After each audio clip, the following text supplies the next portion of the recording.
நீங்கள் பார்த்துக் கொண்டிருப்பது உங்கள் விஜய்.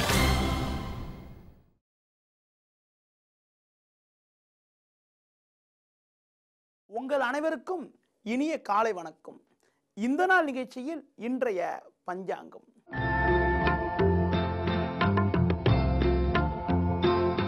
எட்டு 10/2015 புரட்டாசி மாதம் 21ஆம் தேதி வியாழக்கிழமை. ஏகாதசி திதி இரவு 10:16 வரை, பின்பு துவாதசி. ஆயில்ய நட்சத்திரமானது மாலை 5:09 வரை, பின்பு மக நட்சத்திரம். சித்த யோகமானது மாலை 5:09 வரை, பின்பு அமிர்த யோகம். ராகு காலம் மதியம் 1:30 முதல் 3 மணி வரை. யமகண்டம் காலை 6 மணி முதல் 7:30 வரை. சுப ஓரைகள் காலை 9 மணி முதல் 11 மணி வரை, மதியம் 1 மணி முதல் 1:30 வரை, மாலை 4 மணி முதல் 6 மணி வரை, இரவு 8 மணி முதல் 9 மணி வரை. இன்று ஏகாதசி என்பதனால் பெருமாள் வழிபாடு மேற்கொள்வது மிக மிக சிறப்பு. இனி ராசி பலன்.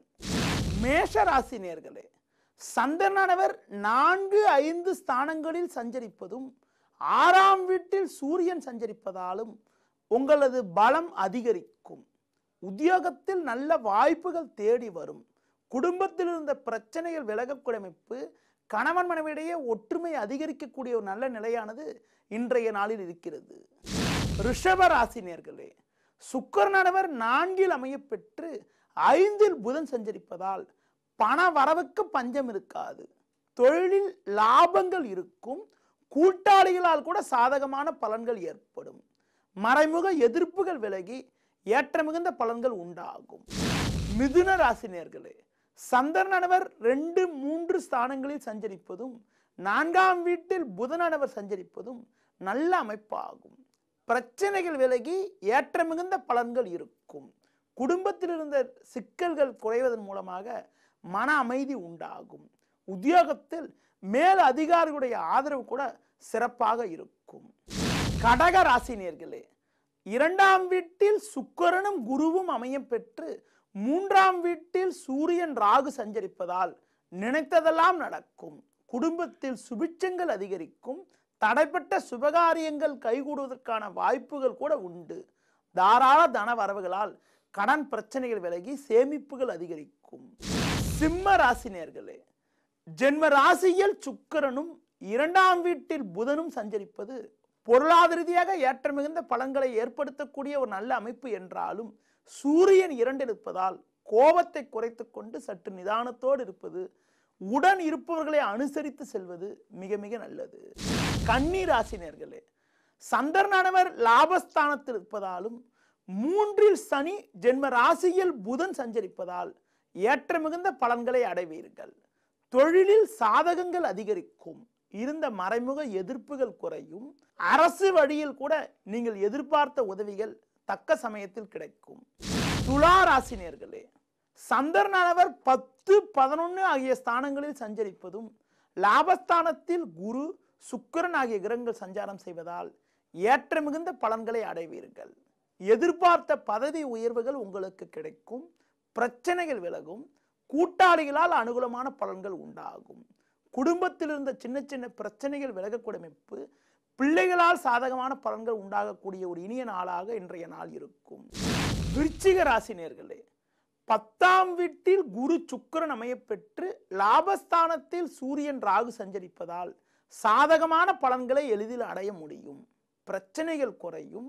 உடன் இருப்பவர்களுடைய ஆதரவானது நன்றாக இருக்கும்.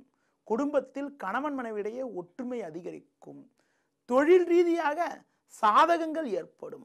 தனுசு ராசி நேயர்களே, குரு சுக்கிரன் ஆகிய கிரகங்கள் 9இல் அமைய பெற்று 10இல் சூரியன் சஞ்சரிப்பது உன்னதமான அமைப்பு என்றாலும், 8ஆம் வீட்டில் சந்திரனானவர் மாலை 5 மணி வரை சஞ்சரிப்பதால் சிறு சிறு குழப்பங்கள் இருக்கும்.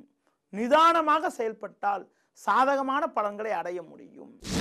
மகர ராசி நேயர்களே, 9ஆம் வீட்டில் சூரியனும் ராகுவும் சஞ்சரிப்பது, லாபஸ்தானத்தில் சனி சஞ்சரிப்பதால் ஏற்ற மிகுந்த பலன்களை அடைவீர்கள்.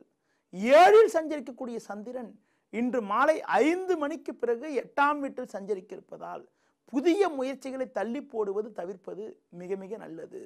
முடிந்தவரை மற்றவர்கள் விஷயத்தில் தலையிடாமல் இருப்பது சாதகங்களை ஏற்படுத்தும்.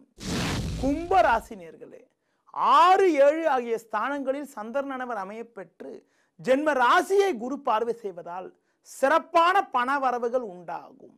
கடன் பிரச்சனைகள் குறையும். தொழிலில் லாபங்கள் இருக்கும். வேலையாட்களுடைய ஒத்துழைப்பு கூட சிறப்பாக இருந்து சாதகமான பலன்களை அடைவீர்கள். மீன ராசி நேயர்களே, 6, 7 ஆகிய ஸ்தானங்களில் சந்திரனவர் அமையப்பெற்று 6இல் செவ்வாய் சஞ்சரிப்பது உன்னதமான அமைப்பாகும். உடல் ஆரோக்கிய ரீதியாக இருந்த சின்ன சின்ன பிரச்சனைகள் கூட குறைந்து எதிலும் சுறுசுறுப்பாக செயல்படுவீர்கள். இனி ஜோதிட தகவல்.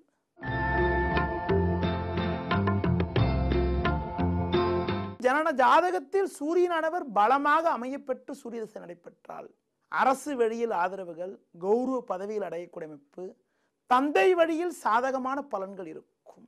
அதுவே சூரியனானவர் பலகீனமாகி சூரிய திசை நடைபெற்றால் அரசு வழியில் பிரச்சனைகள், இருதய சம்பந்தப்பட்ட உடம்பு பாதிப்புகள், உஷ்ண பாதிப்புகள், தந்தை வழி உறவினர்களிடம் பகையெல்லாம் உண்டாவதற்கான வாய்ப்புகள் உண்டு. குழந்தை பருவமான ஒரு 10-15 வயது வரை இருக்கக்கூடிய காலங்களில் சூரிய திசை நடைபெற்றால், அதாவது சூரியன் பலமாக இருந்தால் நல்ல படிக்கக்கூடிய அமைப்பும், சூரியன் பலகீனமாக இருந்தால் தந்தை வழி உறவினரிடம் பகை, தந்தைக்கு சோதனை உண்டாக்கும். அதாவது 30லிருந்து 40 வயது இருக்கக்கூடிய காலங்களில் சூரிய திசையானது நடைபெற்றால் சிலருக்கு அரசு பதவிகள், நல்ல யோகங்கள், அனுகூலங்கள் எல்லாம் சூரியன் பலமாக இருந்தால் ஏற்படும். சூரியன் பலகீனமாகி சூரிய திசை நடைபெற்றால் உடம்பு பாதிப்புகள் ஏற்படுவது மட்டுமில்லாமல் சிலருக்கு அரசாங்க வழியில் சிறு சிறு பிரச்சனைகளை எதிர்கொள்ளக்கூடிய ஒரு அனுகூலமற்ற பலன்கள் உண்டாகும். பொதுவாக சூரியன் பலமாக இருந்தால் ஏற்ற மிகுந்த பலன்களை உண்டாக்குவார். அதுவே சூரியனானவர் பலகீனமாக இருந்தால் சிறு சிறு இருதய சம்பந்தப்பட்ட பாதிப்புகள், உஷ்ண பாதிப்புகள்லாம் தருவார் என்பதனால சிவ வழிபாடு மேற்கொள்வது மிக மிக சிறப்பு. நேயர்களே, இதுவரை சூரிய திசை என்ன பண்ணும் என்பதனை பற்றி சில தகவல்களை கூறினேன். மீண்டும் நாளை காலை உங்களை சந்திக்கிறேன். நன்றி, வணக்கம்.